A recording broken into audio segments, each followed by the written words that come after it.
Assalamualaikum warahmatullahi wabarakatuh. Hai Sobat Sastra, kembali lagi dengan saya Mona Lisa.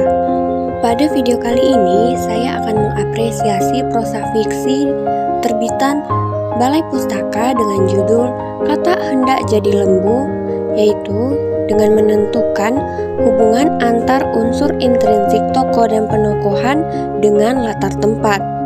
Novel Kata Hendak Jadi Lembu ini diterbitkan pada tahun 1978 oleh penerbit Balai Pustaka yang ditulis oleh Nur Sultan Iskandar. Antara tokoh dan penokohan merupakan unsur yang tidak dapat dipisahkan. Tokoh dapat hidup pada sebuah cerita karena adanya penokohan yang melekat pada diri tokoh tersebut, sehingga tokoh dan penokohan merupakan unsur yang tak dapat dipisahkan. Nah, untuk hubungan antar tokoh dan penokohan dengan latar tempat, kita akan bahas di penjelasan berikut ini. Namun sebelum itu, saya akan membacakan sinopsis dari novel Kata Hendak Menjadi Lembu ini. Zakaria merupakan seorang haji kaya. Ia memiliki anak tunggal bernama Surya. Sejak kecil, Surya hidup cukup dan dimanja ayahnya. Dengan didikan itu, ia justru menjadi anak yang pongah dan sombong. Haji Hasbullah merupakan teman akrab Haji Zakaria. Ia memiliki anak gadis bernama Zubaidah. Atas permintaan Zakaria, Zubaidah dinikahkan dengan Surya. Pernikahan tanpa cinta itu justru membawa malapetaka bagi Zubaidah. Surya berfoya-foya setelah ayahnya meninggal. Ia meninggalkan Zubaidah yang baru melahirkan anak pertama, yang diberi nama Abdul Halim. Ketika hartanya ludes, ia kembali ke Zubaidah. Ia telah bekerja sebagai juru tulis di kantor asisten di kabupaten. Gaya kehidupan Surya membawa kehancuran bagi keluarganya. Hutang di mana-mana. Tetapi gaya hidup Surya yang gila hormat itu bagai seorang priayi yang berpenghasilan tinggi. Babu di rumahnya digaji, tapi untuk sekolah anaknya ia masih menunggu kiriman dari orang tua Zubaidah di Tasik. Suatu hari ketika Surya di kantornya, ia mendengar tentang lowongan menjadi klerek. Kemudian ia meminta bantuan kepada atasannya dan segera mengirimkan permohonan menjadi klerek, dan memberitahu Zubaidah bahwa ia akan segera diangkat menjadi klerek. Zubaidah semakin cemas dengan tingkah laku suaminya yang semakin hari semakin menyombongkan dirinya kepada orang lain karena kabar kenaikan pangkatnya yang belum pasti. Sekarang, hanya Abdul Halimlah yang dapat menyenangkan hati Zubaidah, karena kabar diterimanya Abdul Halim menjadi kandidat amter di kantor Kabupaten Bandung, dan kemudian Abdul Halim menikah dengan anak jaksa kepala. Dengan hidup sombongnya, kemalangan terus menimpa Surya. Ia tidak jadi diangkat menjadi klerek, bahkan ia gagal untuk menikahi wanita lain, Fatimah.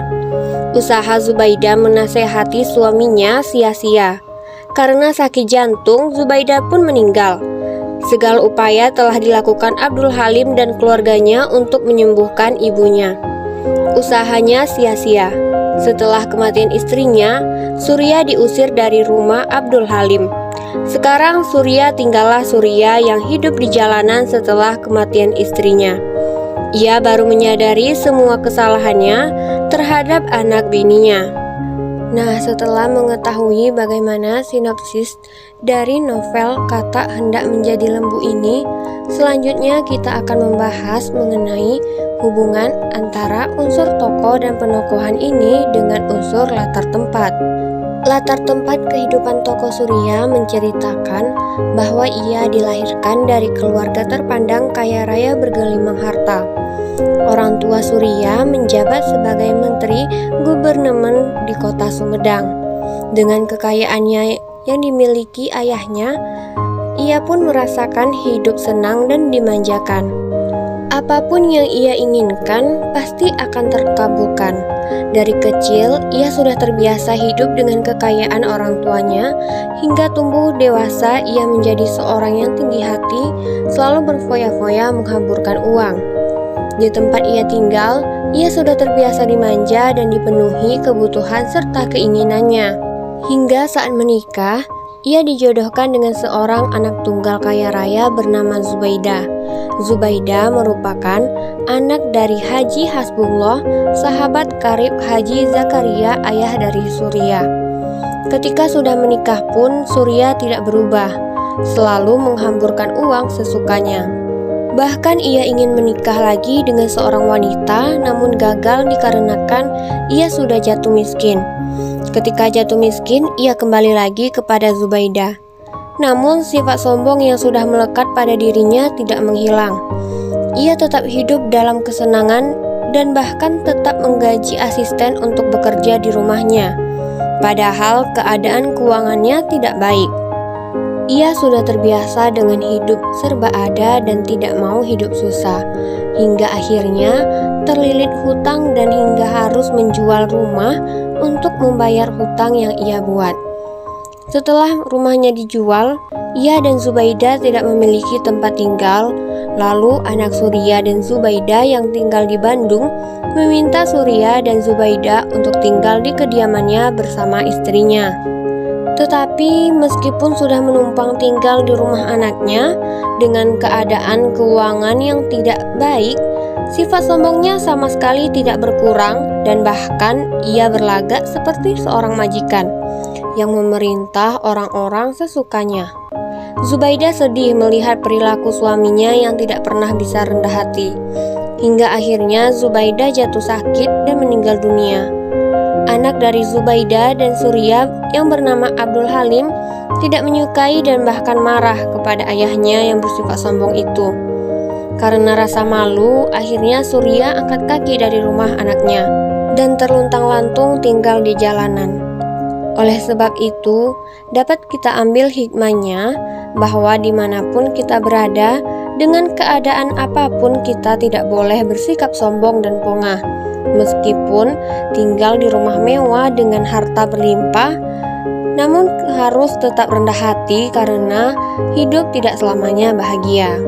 Jadi, kesimpulan yang dapat kita ambil yaitu sifat sombong dan tinggi hati dari Surya berhubungan erat dengan latar tempat, yaitu tempat di mana ia tinggal dari kecil hingga dewasa, yang dididik oleh orang tuanya dengan penuh harta berlimpah.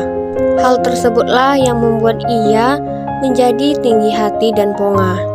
Itulah apresiasi yang dapat saya berikan pada penilaian mengenai novel Kata Hendak Menjadi Lembu ini. Semoga bermanfaat, dan apabila ada kesalahan ataupun kritik dan saran, teman-teman boleh cantumkan di kolom komentar ya. Sekian dari saya, wassalamualaikum warahmatullahi wabarakatuh. Dan jangan lupa untuk like, komen, share, dan subscribe ya. Dan nantikan konten-konten selanjutnya.